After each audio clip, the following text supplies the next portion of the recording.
Welcome to FinAc Plus Finishing School. We bridge the gap between academic concepts and real-world application across accounting, banking, corporate finance, capital markets, risk, ESG, and more. In each video, we explain not just what financial terms mean, but how they work in real business environments. Today's topic: long-term liabilities in balance sheet. Hi everyone, I am Prabhakar, CEO of FinAc Plus, and in continuation to our FinAc Plus Finishing School series on balance sheet, we'll be talking about long-term liabilities today. So before we get into long-term liabilities, let us recollect how balance sheet looks like. So in balance sheet, you see 5 parts, 3 parts on liability side, 2 parts on asset side. So the liabilities is also called as source of funds, and assets are also called application of funds. So when you see in this kind of balance sheet, you will understand from where these funds are received from various sources, and then from where these are invested. The first source is equity, the second source is long-term liabilities, and third source is current liabilities. The current liabilities and current assets go together where this working capital is maintained there. So equity and long-term capital are actually funded for, but yeah, it's not exactly, but generally used for non-current assets like fixed assets, intangible assets, and investments. Now we will go in detail about long-term liabilities and why and how this structure is formed. So long-term liabilities are also essential for any company because of various reasons we will discuss. The first is this: when you call something as a long-term liability, is the repayable time is more than 1 year, and also we use these funds for long-term investments instead of regular working capital, and so we show it as non-current liabilities or long-term liabilities, and then it is used for business expansion and then capital projects, and also it is an indicator of how much financial leverage this company has got. But we will talk about more about that in coming slides. So what are the components? The bank term loan. The bank give you loan, and then it gives you some repayment time, and you need to repay back along with that interest. And then bonds and debentures, we will issue bonds and debentures to the public, and then again these are all tradable on the stock exchanges as well, and then that is the another source. And then lease liabilities, deferred tax, and long-term provisions. These are the various high-level components of long-term liabilities. This is important part: cost of capital. So if I need 600 crores or 1000 crores in my fixed assets, how should I fund those fixed assets? So why I cannot go for entire long-term liability, or why I should not go for entire equity? Actually, there is a balance is required because of this cost of capital.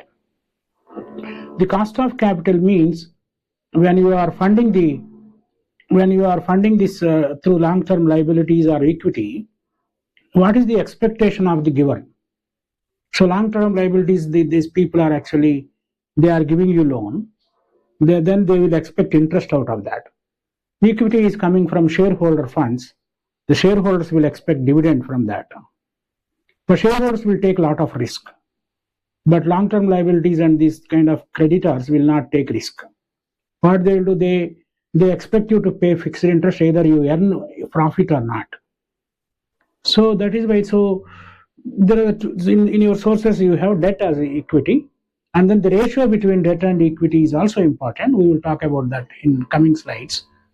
But what you need to understand here is debt cost is always lower than equity, because equity shareholders are taking a lot of risk, so they expect more returns on their investments. So here you can see generally debt is around 10%, and then equity shareholders expect 15-20% return on their equity investments, the equity share capital. So then another important thing is when you pay tax, when you pay interest to the creditors, that is tax deductible. That means we can claim it as a business expenditure. And then when you take, let us say you are funding 50-50 from equity and debt, so the debt is coming at 10% and equity shares are expected. So all these 1,000 crores invested into fixed assets, then whatever profits you are getting after paying the interest, everything will come back to the equity investors. That is why they will get high returns. But CFOs, what they need to do is this: they need to optimize this capital structure. They cannot go entirely to the equity, or they cannot go entirely to the long-term liabilities or to the creditors, the debt funds.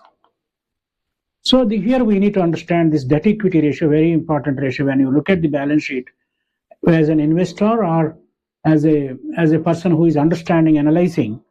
So the debt equity ratio is the important thing we need to see.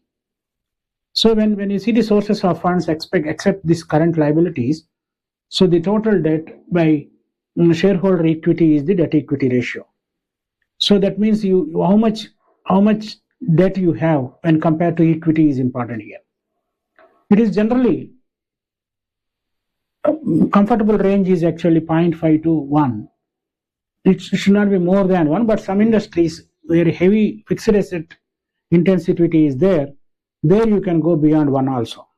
But because when you are investing too much money into the fixed assets, you also get more returns. So that is why the more debt is possible there. So we need to see the industry wise how much requirement for fixed assets and how that amount is they are making amount.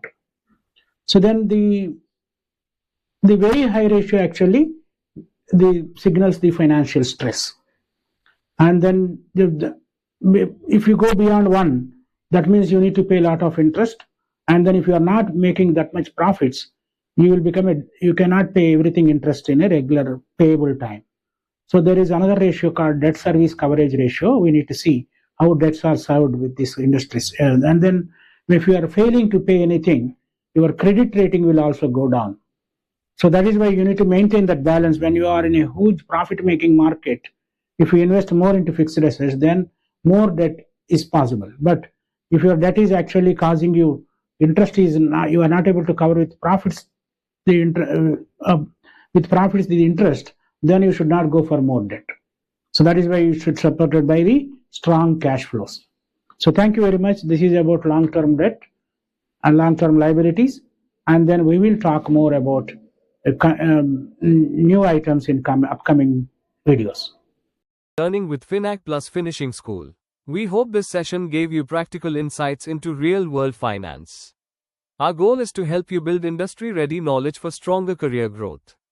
If you found this helpful, please like, subscribe, and share. Let us know what topics you'd like us to cover next.